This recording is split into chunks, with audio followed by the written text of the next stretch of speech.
नमस्कार पेरेंट्स, मैं doctor Ganesh Badge, pediatric intensivist and consultant, Sahyadri hospital, Hadapsar, mom story, Pune.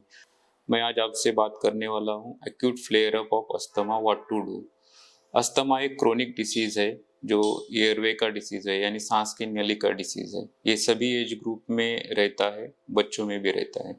इसमें मेन क्या होता है कि एयरवे यानी सांस की नली का इन्फ्लेमेशन होता है और उसकी वजह से सांस की नली का डायमीटर कंस्ट्रिक्ट होता है, जिसको हम ब्रोंकोकंस्ट्रिक्शन कहते हैं, जिसकी वजह से बार बार खांसी होना, whistling sound, wheezing, chest tightness, ये सिम्टम पाए जाते हैं। तो फ्लेयर अप मतलब क्या होता है कि acute worsening of this symptoms. ये ट्रिगर किससे की वजह से होता है? Pollens, dust mite, change in environment, as well as most common रहता है वायरल इन्फेक्शन। एक्यूट वर्सनिंग जब होता है, फ्लेयर अप जब होता है, तो बच्चे इवन दो ट्रीटमेंट शुरू है उसको रिस्पॉन्ड नहीं करते हैं। उसकी वजह से वो खा पी नहीं सकते हैं, बात नहीं कर सकते हैं, तो बहुत बार लिथार्जिक होते हैं या डिहाइड्रेशन होता है। तो उस टाइम पे हमें ट्रीटमेंट करना बहुत ज़रूरी है। तो हम अस्थमा के लिए दो तरीके के ट्रीटमेंट यूज करते हैं। एक कंट्रोलर मेडिसिन रहता है, दूसरा रिलीवर मेडिसिन रहता है।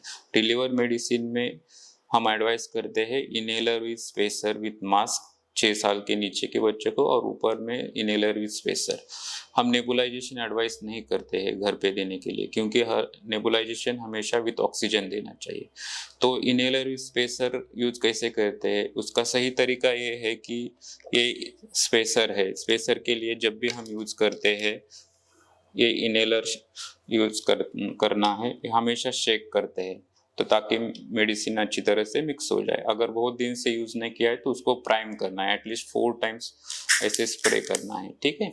और ये एंड माउथ में स्नगली फिक्स करना है। उसके बाद ये अटैच करना है। फर्स्ट एक्सेल करने के लिए बोलना है। वंस हमने ये प्रेस किया है, ब्रीथ होल्ड करना है ताकि सब मेडिसिन डिलीवर हो जाए। अगर ब्रीथ होल्ड नहीं कर पा रहे हैं तो उनको नॉर्मली 6 to 10 टाइम्स ब्रीथ करने के लिए बोलना है। दूसरा ये तरीका होता है कि अगर बच्चे स्मॉल है तो उनको लैप में लेना है, नेक होल्ड करना है, और यहाँ पे मास्क रहेगा, वो मास्क स्नगली फिक्स करके प्रेस करना है। प्रेस करने के बाद बच्चा नॉर्मली 30 सेकंड तक रुकना है, तो वो ब्रीथ करेंगे और मेडिसिन पूरा डिलीवर हो जाए। ये यूज करने का इसका सही तरीका है। नेबुलाइजर से ज़्यादा इससे ड्रग डिलीवरी होता है और ये सेफ रहता है। तो रिटर्न हमने ये शुरू है और उसको रिस्पॉन्ड नहीं कर रहे हैं तो इमरजेंसी में नज़दीकी हॉस्पिटल में विजिट करना है। एज वेल एज हम एडवाइस करते हैं कि बच्चों के वजन के अनुसार हम उनको स्टेरॉइड एडवाइस करते हैं, जो कि इधर टैबलेट और लिक्विड होगा वो लेना है। और ये कैसे रोक सकते हैं हम फ्लेयर अप? मोस्ट इम्पॉर्टेंट है कि जो कंट्रोलर मेडिसिन है वो जिस डोसेस में एडवाइस किया है वो कंटिन्यू करना है, डोसेस कम नहीं करना है और विदाउट एडवाइस बंद नहीं करना है। सेकंड मोस्ट इम्पॉर्टेंट चीज़ ये है कि सही टेक्निक यूज करना है, जैसे हमें अभी बोला है। थर्ड मोस्ट इम्पॉर्टेंट है तो अवॉइड ट्रिगर्स, जो फैक्टर ट्रिगर करते हैं एलर्जन से उसको अवॉइड करना है। सो इस तरह से हम फ्लेयर अप मैनेज कर सकते हैं।